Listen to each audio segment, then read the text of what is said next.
kita pernah ingat kisah daripada Salomo. Bagaimana ada dua orang ibu, ya, dia datang kepada Salomo dan mereka punya masalah. Masalahnya yaitu mereka rebutan anak. Karena salah seorang ibu ini punya anak, tapi entah bagaimana, ya, kemudian anaknya mati. Sementara ibu yang lain punya anak dan anaknya yang usianya sama, ya, bayinya masih sama, usianya kurang lebih sama, tapi hidup. Kemudian ibu yang anaknya mati itu dia bilang begini, ini anakku. Tapi ibu yang satu bilang, ini bukan, ini adalah anakku. Maka kemudian mereka berdua pergi ke Raja Salomo, minta ditolong untuk penyelesaian masalah ini. Dan kemudian Salomo bilang begini, pengawal ambil pedang, ya.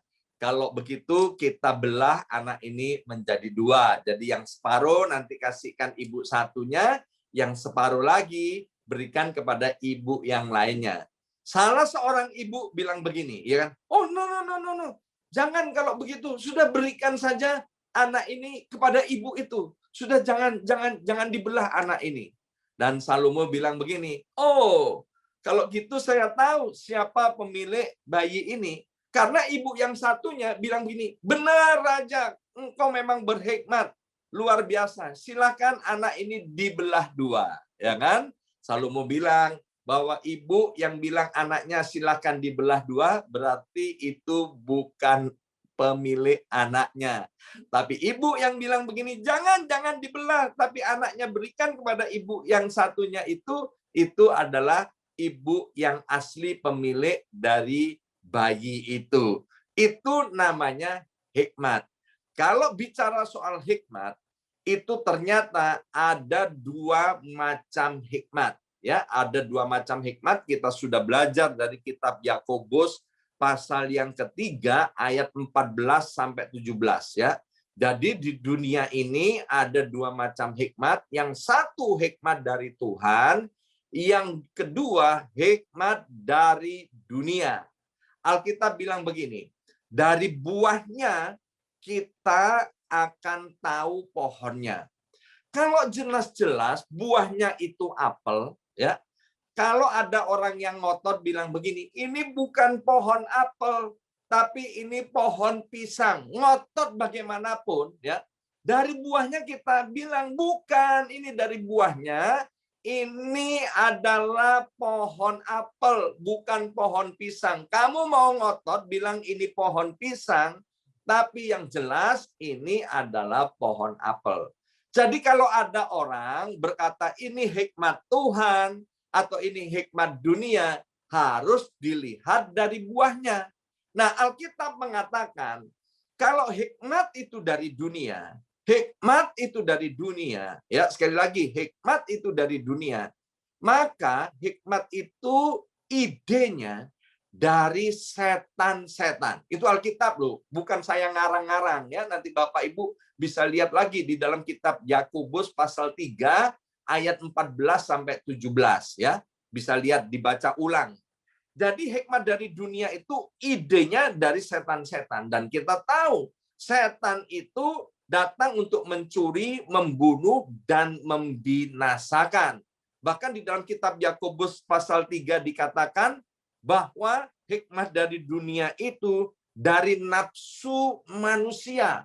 Nafsu manusia itu di dalam bahasa Inggrisnya disebut unspiritual, tapi di dalam bahasa Gerikanya, bahasa aslinya Alkitab, saudara, Perjanjian Baru itu ditulis dengan psychos, ya. Kita tahu psycho, kita tahu psikopat. Artinya apa, saudara? Punya sifat seperti binatang yang buas. Itu, saudara. Hikmat dari dunia itu yang dipikirkan hanya aku, diriku, dan saya. Termasuk yang namanya perselingkuhan, ya kan?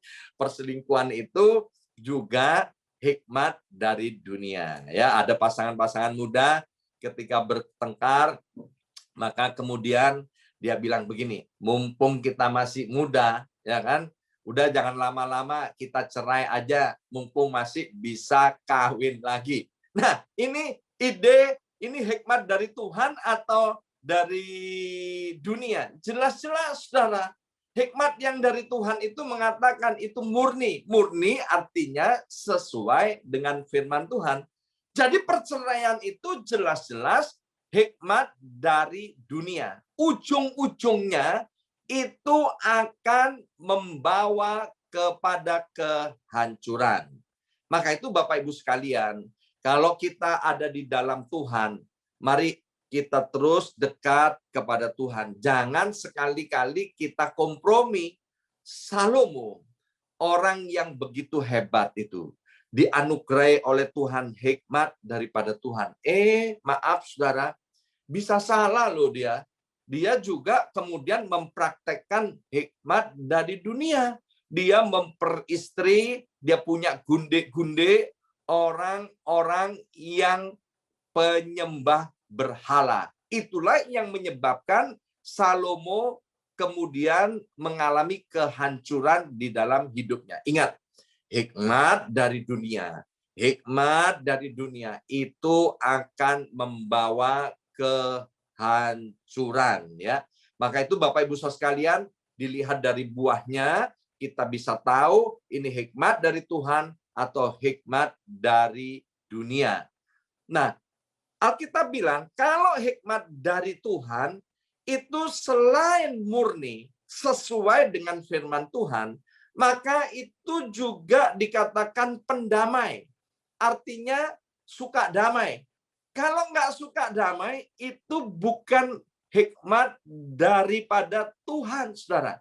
Ingat, saya sudah sampaikan bahwa hikmat daripada Tuhan itu akan membuat pelakunya, pemiliknya, itu menjadi berbahagia, hidupnya berhasil. Berbahagia itu apa? Alkitab menulis panjang umur, dikaruniai menikmati hidup ini, sehat, kemudian harta bendanya, harta miliknya tidak kekurangan, menjadi orang yang terhormat, ya. Kalau kita menerapkan hikmat daripada Tuhan, itu yang kita alami. Jadi bahasa sederhananya daripada hikmat Tuhan, sekali lagi, bahasa sederhananya daripada hikmat Tuhan adalah firman Tuhan yang diaplikasikan, yang dipraktekkan dalam hidup sehari-hari. Orang dunia, orang yang tidak kenal Tuhan, kalau dia mempraktekkan hikmat Tuhan, maka dia akan memakan buah daripada hikmat Tuhan itu, ya. Contoh, kita tahu negara Jepang, saudara, ya. Jepang itu adalah negara yang suka perang, ya.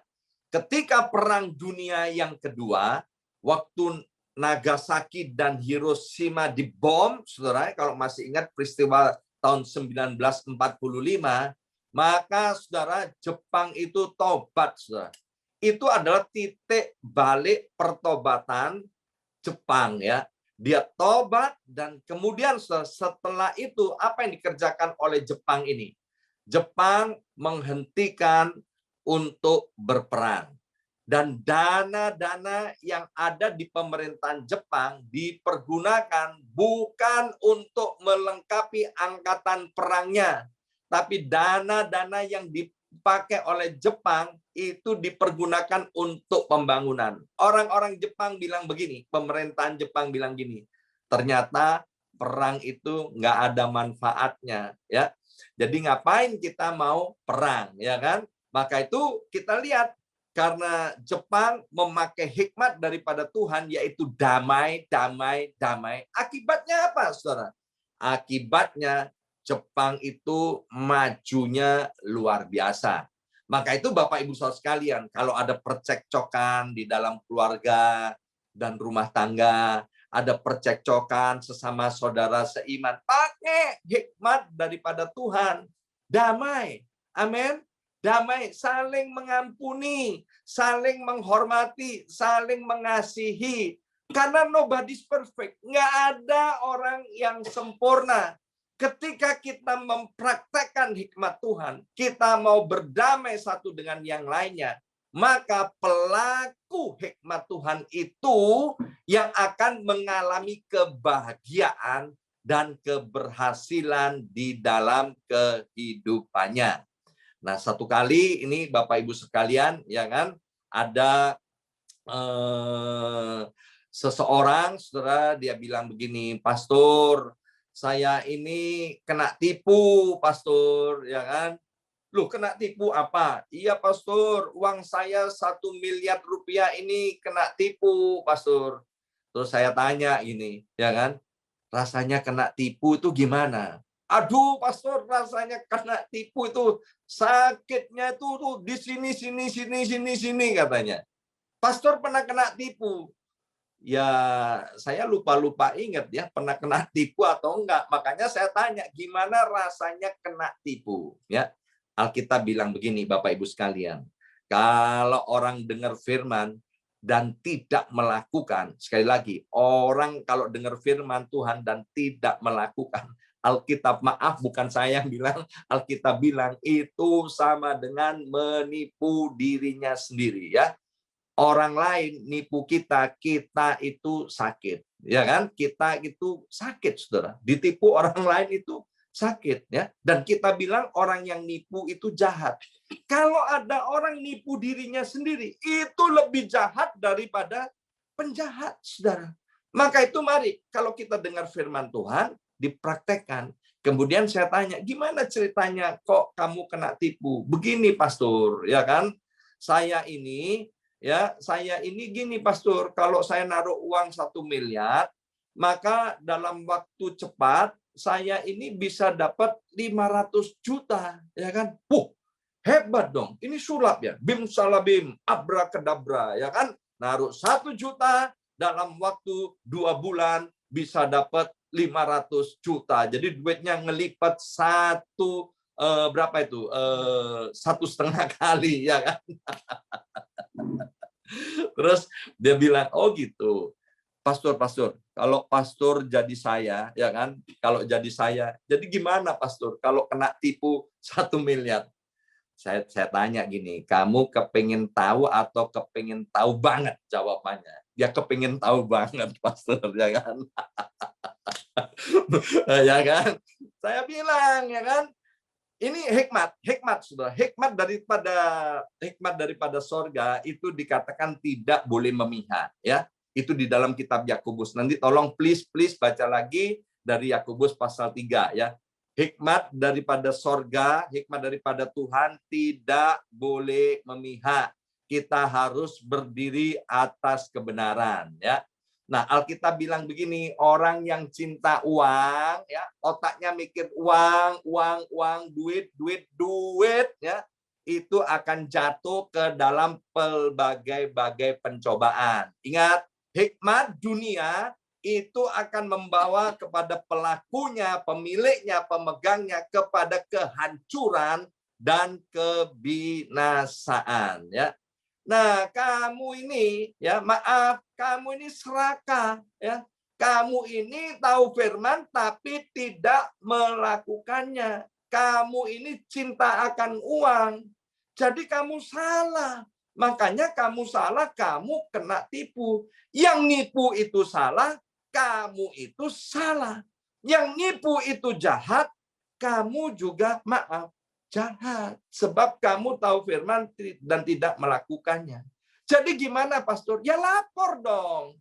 Oh, kalau gitu ayo Pastor anterin saya ke kantor polisi. Oh, bukan.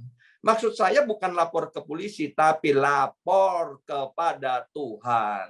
Saya bilang, kamu harus lapor kepada Tuhan dan bilang, Tuhan, ampuni saya ini, saya serakah, maka saya kena tipu. Nah, kalau kamu sudah datang kepada Tuhan, kamu nanti akan diberitahu oleh Tuhan langkah-langkahmu apa yang harus diambil. Oh gitu, Pastor. Iya, saya mau kasih tahu ya, langkah-langkah apa yang harus kamu ambil setelah kamu lapor sama Tuhan.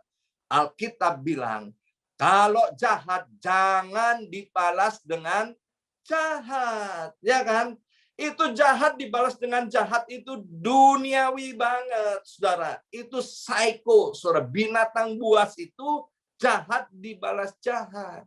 Jadi gimana, Pastor? Ya sudah, ya kan, kamu berkati orang itu, balaslah kejahatan dengan kebaikan. Yang namanya sekolah, tidak ada sekolah itu gratis, ya kan? Saya ini, Bapak Ibu sekalian, untung sekali, saya beruntung sekali. Waktu saya belum dalam Tuhan, saya itu kan kerja, ya kan? Saya mulai SMP kerja. Saya kemudian kumpulin uang, punya uang jutaan, saudara. Ya, punya uang jutaan mulai masa remaja sebelum nikah, saya udah punya uang jutaan. Kemudian satu kali ada pertandingan sepak bola Piala Dunia itu, saudara. Ya, dan kemudian saya mulai ikut taruhan, menang, saudara, ya kan? Taruhan menang, duit saya tambah banyak, menang. Dan akhirnya apa, saudara? Duit yang dapat menang sama duit tabungan saya semua, karena saya selalu menang, ya, saya tombokin semua untuk taruhan itu, saudara. Dan akhirnya, saudara, kali itu setelah duitnya ditombok semua, itu saya kalah total telak, jebret, saudara, ya. Kalah, saudara. Tim saya itu kalah, saudara. Dan uang saya habis, saudara. Jadi saya itu sampai pagi hari itu duduk di depan pintu. Orang Jawa bilang lengar-lengar gitu ya. Lu, ya kan, kok bisa gini, ya kan. Duit yang dapat kerja banyak. Ya itu, saudara, itu hikmat dari dunia. Hikmat dari dunia itu dari setan-setan yang mau membawa kita melorot, yang mau membuat kita jauh daripada Tuhan. Nah, kemudian gara-gara itu, saudara, saya bertobat minta ampun. Meskipun saya tidak mengenal Tuhan, saya bilang kepada diri saya sendiri, mulai hari ini, saya tidak akan pernah main-main dengan uang, saya tidak akan pernah taruhan lagi, bahwa karena semua itu menyebabkan saya bangkrut. Ada berapa banyak anak Tuhan sampai hari ini masih sering ke kasino, ya kan? Masih pergi judi. Dan dia bilang apa?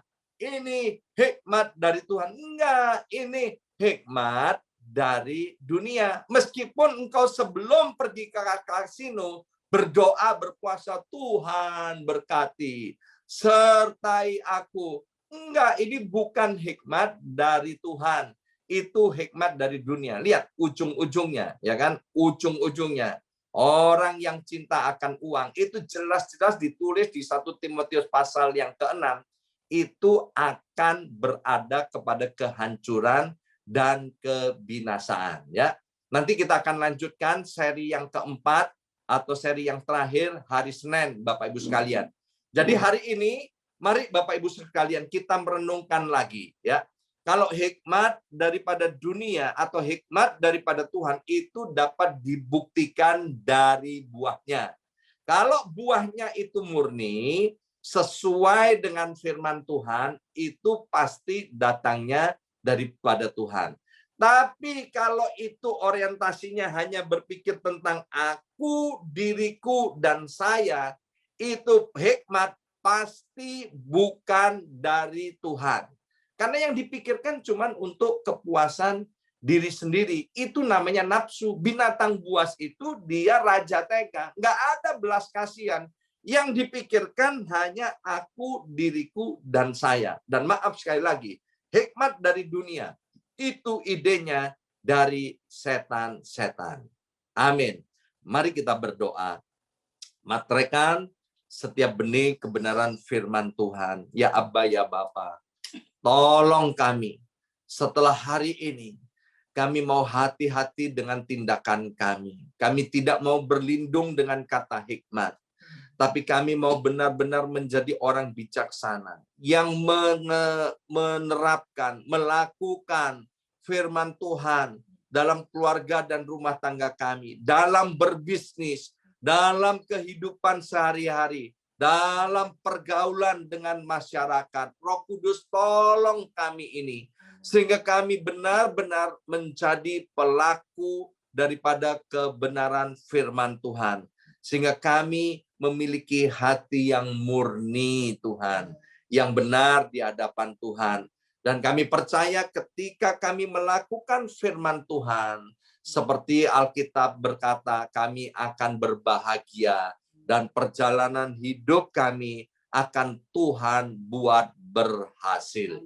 Dalam nama Yesus kami sudah berdoa, haleluya, Amin.